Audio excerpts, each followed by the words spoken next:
saudara-saudara yang berbahagia, dalam kesempatan malam hari ini, saya mengingatkan kepada kita semua bahwa apa yang kita cari di dunia tentu bukan hanya yang bersifat materi. Karena apa yang bersifat materi ini membahagiakan fisik kita, karena kita dengan mempunyai materi yang cukup, kita bisa makan enak, bisa berpakaian yang bagus, punya tempat tinggal yang baik. Tetapi makan enak tidak menjamin kebahagiaan batin. Pakaian yang bagus tidak menjamin kebahagiaan batin. Sekolah yang sampai tinggi, lulusan semua universitas juga tidak menjamin kebahagiaan batin. Oleh karena itu pada malam hari ini kita bukan membahas tentang bagaimana mencari kegiatan atau kecukupan materi. Kita juga bukan membahas tentang bagaimana meningkatkan kesehatan ataupun mencari gelar di perguruan tinggi. Tetapi malam hari ini kita akan membahas tentang kebutuhan batin kita. Sehingga kalau di dalam dunia kehidupan sehari-hari Anda bisa bekerja sehingga kecukupan ekonominya, sehat badannya, tercapai kedudukan yang baik, mempunyai gelar yang bagus, maka pada malam hari ini kita akan membahas bagaimana kita mendapatkan kebahagiaan. Kebahagiaan yang saya sebutkan pada malam hari ini sebetulnya juga kalau di dalam Dhamma dikatakan sebagai harta juga. Karena di dalam Dhamma tidak menyebut harta hanya sebagai materi, tetapi hal-hal yang bisa menimbulkan kebahagiaan. Harta yang utama yang membuat seseorang bisa berbahagia, nomor satu, mempunyai keyakinan. Keyakinan ini adalah harta yang utama. Atau di dalam bahasa sekarang sebetulnya kalau keyakinan ini punya agama. Oleh karena itu kadang-kadang tidak jarang kita mendengar di dalam sebuah riwayat atau sejarah bagaimana orang mempertahankan agama sampai bisa dibela sampai mati-matian. Sehingga tidak jarang adanya pertahanan agama sampai dengan mengeluarkan darah dan air mata. Mungkin ketika Anda menentukan menjadi Buddhis pun, mungkin juga keluar darah dan air mata. Kalau yang belum Buddhis dari kandungan.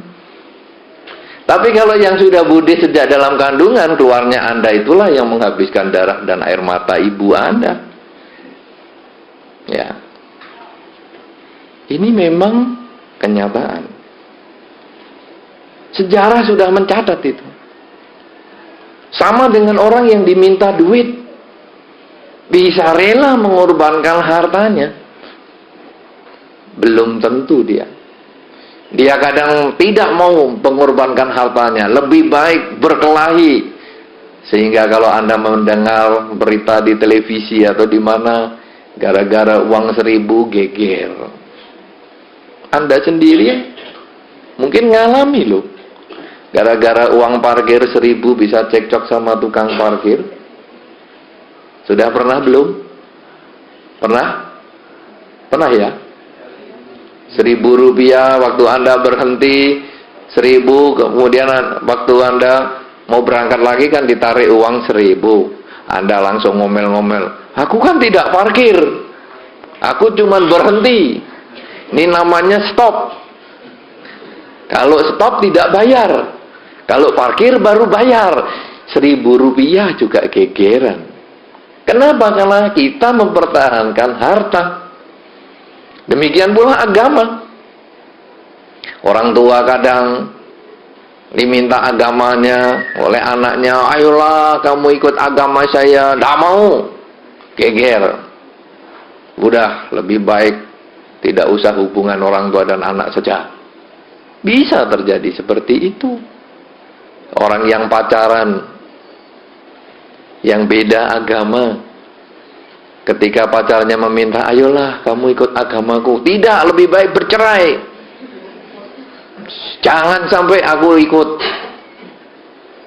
Kenapa demikian? Karena agama menjadi harta. Oleh karena itu di dalam Dhamma ini disampaikan, harta yang pertama untuk kebahagiaan kita adalah agama.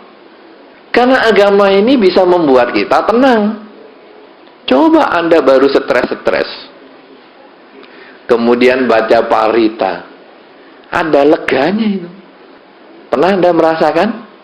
Sedang stres, sumpah, kemudian langsung membaca dengan keras-keras, Namo Tassa Bhagavato, pokoknya sampai tetangga bingung semua. Wah, sudah teriak begitu rasanya lega. Pernah ngalami? Belum? Semoga jangan sampai stres. Ya, tetapi pernah enggak Anda merasakan satu ketika tenang di depan altar Anda ketika Anda membaca parita atau apa saja? Pernah? Ya, bisa tenang. Padahal kalau Anda punya masalah, belum tentu masalahnya itu selesai. Tapi tenang duluan. Ada beberapa orang yang punya duit, ketika punya masalah dia belanja. Wah, aku pokoknya jengkel sekali, beli A, beli B, beli semua. Tapi pulang tetap sumpek. Karena ngitung-ngitungan, loh aku tadi ada di duitku kurang banyak ya. Wah, nanti akhir bulan bayar kredit card bagaimana ini? Nah, ini dia. Karena apa? Karena uang tidak menyelesaikan masalah. Atau saking jengkelnya makan banyak-banyak. Saya sering mendengar sekali itu orang yang stres makan. Makin stres, makannya makin banyak. Padahal pada umumnya, dulu-dulu zaman saya kecil, itu kalau orang stres makannya sedikit. Zaman saya kecil itu, aku stres mau makan, aku nggak mau makan. Sekarang lain. Stres, wah lemari kulkas dibuka, lemari semuanya buka, makan lagi, makin stres, makan banyak, sampai akhirnya, makin badannya makin gemuk, akhirnya makan keluarin lagi, makan pakai jari dimasukkan lagi. Itu kan sudah stres yang luar biasa. Makan tidak menyelesaikan stres Anda. Tapi ketika kita mempunyai agama, misalnya mengajarkan, di dalam Dhamma diajarkan Anda bermeditasi, bagi yang suka meditasi tentunya, maka stresnya berkurang. Begitu stres tidak makan yang dihajar, bukan belanja yang dihajar, duduk diam meditasi. Tapi yang sudah bisa. Karena kalau yang belum bisa, stres duduk meditasi, setengah jam senyum-senyum sendiri. Malah konslet. Tapi kalau sudah bisa karena pikiran terpusat, terfokus, batin menjadi tenang. Makanya orang-orang kemudian, aku kalau meditasi kok mesti ngantuk ya? Sudah pernah Anda ngalami belum kalau meditasi ngantuk? Sering ya? Tiap kali meditasi ngantuk? Itu berarti Anda sudah bisa konsentrasi. Sungguhan ini. Sungguhan. Ketika Anda sudah bisa konsentrasi, Anda mengantuk. Kenapa? Karena tenang. Kalau Anda bisa ngatasi ngantuknya dengan Anda perhatikan konsentrasinya, ngantuknya hilang, pikiran Anda terang. Nanti konsentrasinya tinggi. Repotnya, begitu ngantuk menyerah. Lihat bantal lebih enak.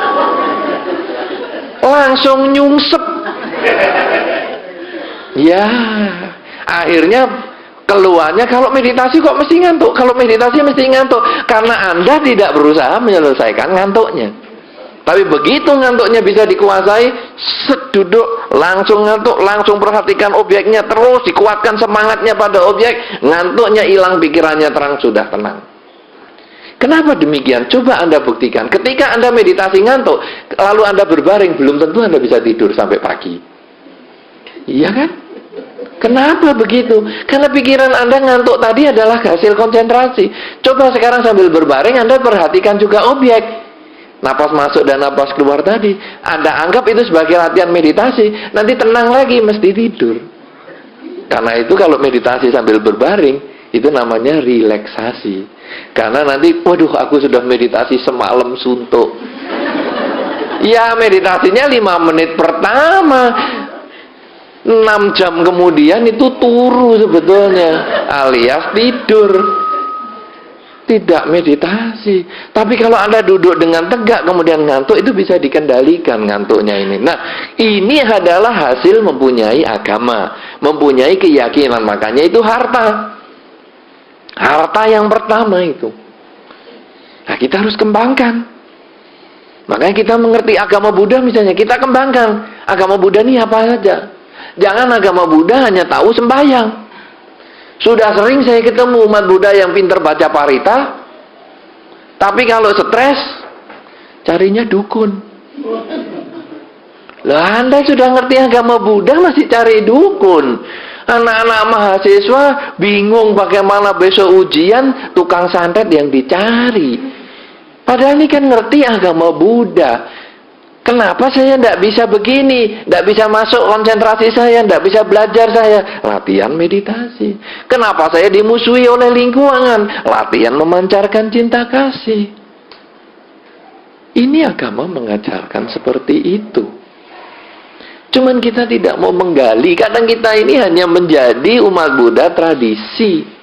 Anda walaupun sering ikut kebaktian kemana-mana, selama cara berpikir Anda isinya masih dukun dan lain-lain, sebetulnya Anda masih umat Buddha tradisi, walaupun buku Parita Biru itu hafal. Tak jaminan itu. Ya, manusia kan stres Bante, kan boleh cari suhu. Iya. Apa Anda sudah tahu penyebab stres? Bagaimana mengatasi stres? Itu semua di dalam Dhamma sudah diuraikan. Oleh karena itu, memiliki agama bukan hanya sekedar KTP. Memiliki agama sebagai harta adalah ketika kita melaksanakan dharma itu di dalam kehidupan sehari-hari.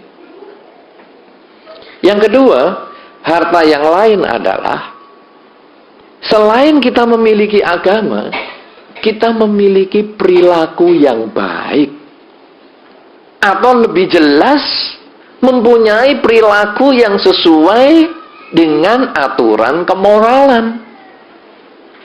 Kalau kita mengenal yang disebut pelaksanaan Pancasila Buddhis, tidak membunuh, tidak mencuri, tidak melanggar kesusilaan, tidak bohong, tidak mabuk-mabukan, ini juga harta. Walaupun harta kita ini tidak bisa diuangkan dalam bentuk cek, tapi ini harta. Ketika Anda mau menjadi menantu seseorang, kadang-kadang Anda ditanya loh, pernah masuk penjara belum? Itu harta di sisi yang lain.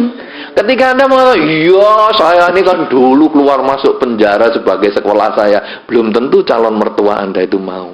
Tapi kalau Anda mengatakan, aku menghindari pembunuhan, menghindari pencurian, menghindari perzinahan, menghindari kebohongan, menghindari mabuk-mabukan, wah, langsung mertua mengatakan, calon mertua langsung mengatakan, sini cepat cari tanggal baik. Loh, kenapa harus cari tanggal baik? Ini kan nggak sesuai dharma ini. Karena hari apa saja baik menurut dharma. Setiap kali kita punya kesempatan berbuat baik, itulah hari baik. Kalau memang Anda sudah setuju, Om dan Tante sudah setuju, hari ini aja. Hari ini hari baik. Wah, ini calon mantu cowok men ini. Ya begitulah. Kenapa? Karena kita memiliki harta. Coba kalau hartanya ini mau hilang, Anda juga bingung. Misalnya, Anda karena kebutuhan pengen mencuri. Mencuri nggak usah yang jauh-jauh. Buka handphonenya temen. Itu kan bagian dari pencurian kalau tanpa izin. Buka mau lihat SMS-nya dari mana saja. Itu aja tolah-tolah kok Anda. Ada orang enggak? Ada orang enggak? Oh, enggak ada orang. Lalu Anda buka SMS itu. Tutup lagi. Untung dari tadi enggak ada orang. Lupa kalau dirinya sendiri juga orang. Dirinya sendiri orang dan takut kehilangan hartanya, yaitu latihan untuk tidak mencuri sehingga dia noleh kanan dan noleh kiri. Orang yang melakukan kesalahan yang pertama mesti takut. Kalau ada ibu-ibu yang pertama kali menyembelih ayam misalnya untuk mertua atau apa, pertama takut. Tapi kalau tiap hari sudah lakukan, biasa-biasa. Karena hartanya sudah hilang sungguhan. Anda kalau kehilangan sandal, saat pertama kaget-kaget, aduh sandalku hilang. Tapi kalau udah 2-3 hari, ya udahlah, sekarang bebas. Anda sudah terbiasa dengan kehilangan itu. Ketika kita kehilangan harta kita, melakukan pembunuhan, melakukan pencurian, melakukan perzinahan, bohong, mabuk-mabukan. Kalau yang pertama kita stres karena itu harta kita hilang. Tapi kalau sudah berulang-ulang, biasa. Bohong itu loh yang paling sering. Anda waktu bohong yang pertama, takut ketahuan. Duh, aku tadi kok bohong ya? Aduh, gimana ya nanti kalau ditanyai orang lagi. Yang pertama. Tapi kalau sudah yang ke-10, Anda pandai sekali menutupi kebohongan dengan bohong yang lain, dengan bohong yang lain, bohong yang lain. Sampai orangnya yang ngomong akhirnya bingung, ini kamu nih yang benar yang bagian mana? Karena dari awal sampai akhir bohong terus. Kenapa? Karena awalnya kita sudah bohong. Maka mulailah dengan kejujuran. Karena itu harta yang tertinggi juga. Kalau kita sudah punya agama sebagai harta, kita sudah punya perilaku yang baik sebagai harta. Harta yang ketiga, yang sebetulnya merupakan bagian dari perilaku beragama tadi, mempunyai keyakinan pada hukum karma. Ini juga harta ini. Berapa kali dalam kehidupan kita ini melakukan kesalahan, kejengkelan, kebencian, emosi karena kita tidak mengerti hukum karma. Kita telah kehilangan harta kita. Usaha saya kok gagal terus ini bagaimana? Lalu cari dukun. Ini bagian dari hukum karma. Karena apa yang kita miliki, kalau memang masih milik kita, dia akan tetap milik kita. Tapi kalau itu bukan milik kita, dicegah pun, dia akan hilang. Ini adalah prinsip di dalam hukum karma. Satu contoh yang pernah mungkin saya berikan kepada Anda, dompet Anda. Kalau memang masih milik Anda, hilang di jalan pun akan kembali ke rumah Anda. Ada yang menemukan, melihat alamat Anda, melihat foto Anda, terkagum-kagum dengan foto Anda, cari Anda untuk mengembalikan dompet Anda. Uang 1 lembar pun tidak berkurang. Tapi kalau dompet itu sudah bukan milik Anda simpen di mana saja yang paling tersembunyi, malah Anda lupa kok tempatnya. Tak simpen di mana ya? Saking tersembunyinya malah lupa. Pernah jalan itu? Pernah? Saking nyimpennya, wah, takut ketahuan orang, Anda sendiri lupa. Di mana ya dulu dompetku ini? Nah, sudah. Nanti puluhan tahun kemudian baru ketemu, uangnya sudah nggak laku. Lah gambarnya Pak Dirman yang masih pakai blangkon itu tahun 60-an. Ya, ini sebagian sudah nggak tahu. Dulu kan ada tuh uang seringgit yang Pak Dirman pakai blangkon itu. Iya toh? Nah, itu ketemunya hari ini. Wah, uangnya banyak sekali, setumpuk. Seringgitan semua itu. Seringgit itu berapa anak muda ini? Anak muda ini tahu enggak seringgit itu berapa? 2,5 rupiah. 2 rupiah lebih 50 sen. Dulu ada uang kertasnya besar. Ada itu orang yang nyimpennya saking perimpen, saking sangat tersembunyinya, hilang malah. Akhirnya sekarang ketemu ya untuk apa? Apa mau dibikin wallpaper? Uang kuno itu tidak ada gunanya. Kenapa? Karena sudah bukan milik kita, dia pasti hilang. Ini prinsip yang sederhana, tapi sulit Anda untuk mempraktekkan. Cuman saya menyarankan Anda menulis di beberapa tempat yang Anda mudah temui. Tulislah apa yang menjadi milik akan tetap milik. Apa yang bukan milik, dia akan hilang dari diri kita.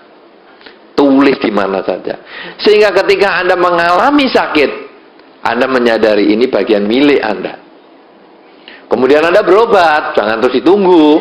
Anda tetap berobat ke rumah sakit, kemana-mana. Kok belum bisa sembuh? Bukan dokternya yang bodoh. Kadang-kadang kita menyalahkan dokter, bodoh-bodoh. Lah kita yang mau jadi pasiennya kan lebih bodoh sebetulnya. Oh, dokter sudah sekolah hebat-hebat masih dikatakan bodoh.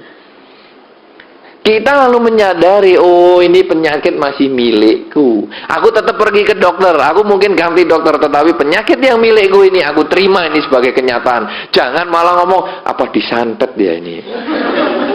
Kok dokter tidak menemukan penyakit, apa ini santet? Nah ini sudah harta agamanya sudah lepas ini, hilang. Orang bisa disantet kan juga karena karmanya, dia harus mendapatkan miliknya dia juga. Kalau sampai dia mendapat santet, berarti memang karma buruknya sedang berbuah. Ini prinsip dasar di dalam mempelajari agama Buddha. Bagaimana kita bisa hidup di dunia ini, karena itu semua adalah yang milik, pasti milik kita, tidak akan hilang dari diri kita. Sebaliknya yang bukan milik pasti lepas dari diri kita. Kadang kita mau jual rumah aja susahnya luar biasa. Aku mau jual rumah kok nggak bisa ya. Karena rumah itu masih harus milik Anda. Tetap Anda harus berjuang, Anda berjuang. Tetapi jangan pernah menyesal. Dengan aku sudah berusaha ini, sudah ke dukun mana saja saya minta syarat, sudah saya pasang iklan di mana-mana, kok nggak laku-laku? Karena dia masih harus milik Anda. Tapi ketika memang sudah waktunya dia hilang, belum Anda tawarkan, sudah ada orang menawar rumah Anda. Ini bisa berkembang luas. Pacar Anda, pasangan hidup Anda bisa hilang loh, kalau memang bukan milik Anda atau sudah bukan milik Anda. Pacaran dijaga atau suami istri sudah dijaga hebat-hebat sekali sampai dirantai, bisa hilang kok sama orang lain.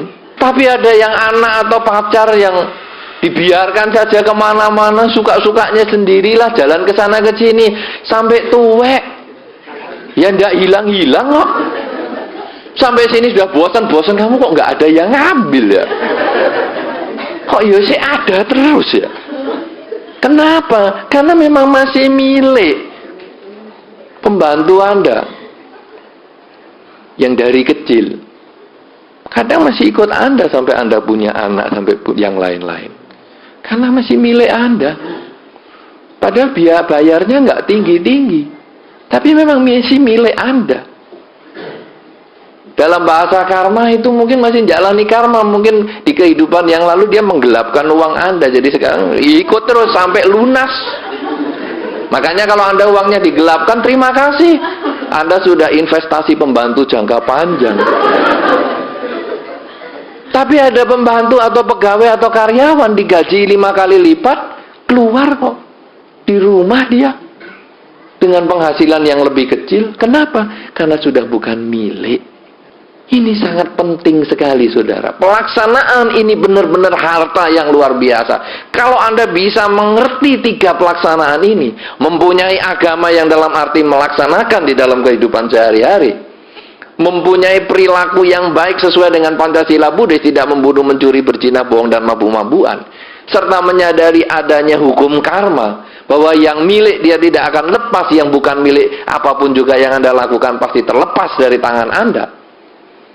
Hidup Anda akan bahagia. Dan inilah kekayaan yang sesungguhnya. Kekayaan yang tidak bisa dibeli. Kekayaan yang tidak bisa dicari. Tetapi kekayaan yang bisa dikembangkan di dalam diri kita masing-masing.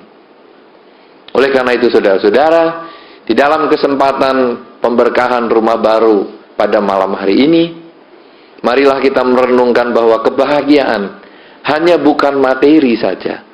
Bukan hanya materi, bukan hanya pakaian, bukan hanya makanan, bukan hanya uang.